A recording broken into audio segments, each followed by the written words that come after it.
So in this video we're going to look at the next Batman film. This is one of my personal favourites, so I was really excited to do a review on this one. So without further ado, ladies and gentlemen, let's broaden our minds and review Batman.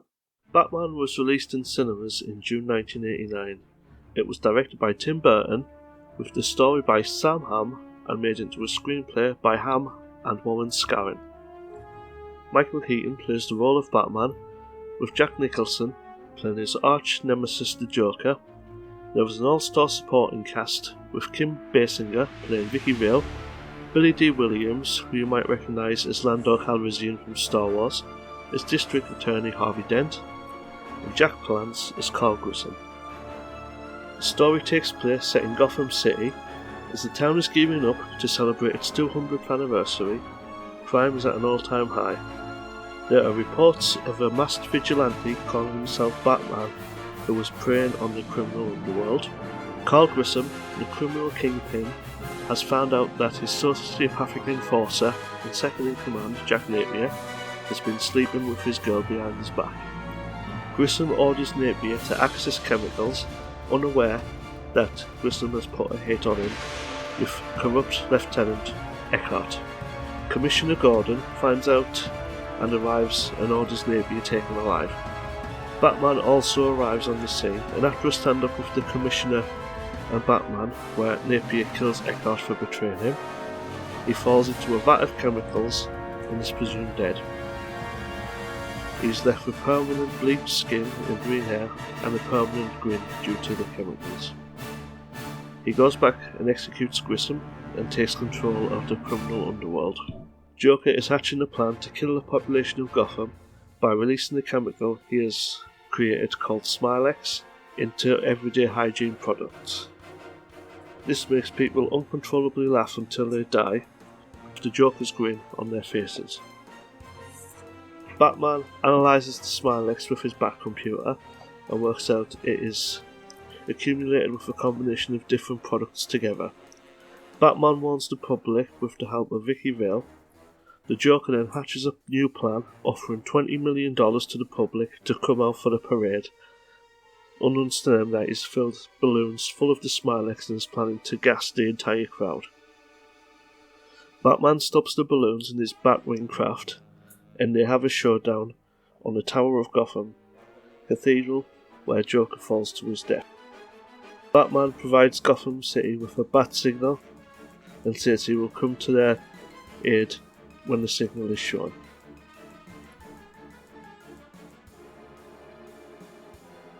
Yes, I really like Tim Burton's vision of Batman. It portrays a more darker, brooding version of Batman.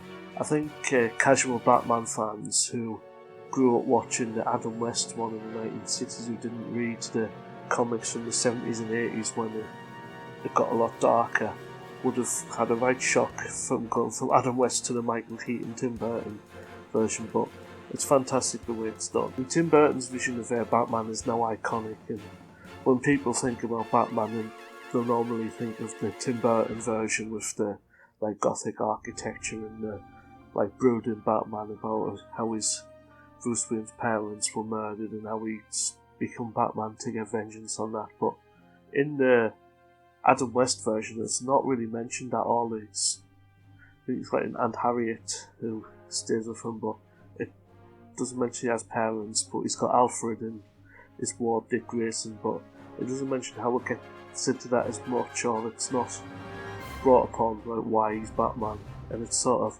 delved into that a lot more in the film, and I think it's really good that they did it that way. Tim Burton's vision of Gotham City as well, it's fantastic, because at high level it's New York City, and then when you look up it's all the really gothic architecture and all the classic Tim Burton-esque type of architecture now that you imagine in a Tim Burton film. Obviously this is where he would start. I think Batman's one of his first, when it was Edward Scissorhands and Beetlejuice, but this was one of the main films where he brought in that architecture, which is now iconic for Tim Burton. In my opinion as well, the Batmobile in this film is the best Batmobile out of all the Batman films. I just love the style of the Batmobile. It's just so sleek and curvy and just so cool, and when the armor's up as well. I just love that bit. It's just so iconic. I just love it. I think Michael Keaton's performance as Batman, it's really good. He's spot on as Bruce Wayne. How he plays that shy, socially awkward billionaire, but then on the night he becomes this really confident, looming, scary crime fighter who puts the fear of God into criminals. I just think it's cool how he plays that Bruce Wayne and then moves on to Batman. I think he plays it really well. He's the best Bruce Wayne, not the best Batman, but definitely the best Bruce Wayne, and a really good Batman, but not the best in my opinion, but that's just my opinion. I think Jack Nicholson's performance as the Joker as well, he adds that humour into the Joker, but not to make him like overly funny. He still has that like psychotic side of it, which is really good. He sort of balances them both out, that he can be quite humorous but really evil at the same time, and he walks that like tightrope, to use the pun, but of being really psychotic and really funny as well, and it works really good. Kim Basinger as well, I think she plays Vicky Vale really good. The performance is really good in it. I think she was at her prime at this point as an actor, and she plays the part really well. Favourite scene has to be the trashing the Gotham Museum, destroying all the paintings. I just think it's a little bit of comic relief in the film as well, because it is quite dark leading up to that point, and then they just make like vandalism look really fun. I've asked people, could you bring yourself to destroy priceless artwork, and they just make it really tempting and fun to do that. Soundtrack's excellent as well. Obviously Tim Burton and Danny Elfman go hand in hand, but also the songs that Prince added to the soundtrack make it really good as well. And I really love the soundtrack, especially the song Party Man that was used during the scene where they are smashing up the museum, and also the Bat Dance when the Joker, when he's doing the parade with the balloons. There's a few British actors in the film as well that British audiences might remember. At the beginning of the film, the thuggery beats down Christopher Fairbank, who you might remember was Moxie from Alvida's Pet, and also there's a person as well at the beginning who was called Bob the cartoonist, who it's a tribute to Bob Kane, as he gives him a Batman caricature that was actually drawn by Bob Kane. You might recognise him from Only Fools and Horses. He's the actor who played Cassandra's dad, who Del Boy always used to get really drunk. And it's just this small cameo, but I think it's really cool that I'm pointing him out in the film. The film is now 33 years old, and it's definitely stood the test of time. It's now I consider it a classic Batman film, but it's really amazing to watch, and everyone like fondly remembers Michael Keaton as Batman, up to the point where he's going to reprise his role as Batman in the up-and-coming Flash series, I believe, which would be cool to see him in the Batsuit again. I was hoping it was going to be to do the Dark Knight Returns. That's what I'm really hoping for, but we'll see. I would love to see a live-action version of that, which we'll review the animated version in a later video, but that's what I'm longing for. It's my favourite type of Batman, so hopefully they'll do that at one point. But yeah, it's stood the test of time. At 33 years old, it's still brilliant to watch. It's I wouldn't say short of a masterpiece in film, and it's like Tim Burton, he's an expert director, and with the Danny Elfman soundtrack, I just love it. It's brilliant Batman film. There's only 2 Tim Burton films, but it is my favourite of the Tim Burton films. Batman Returns, which we'll get to in the next video.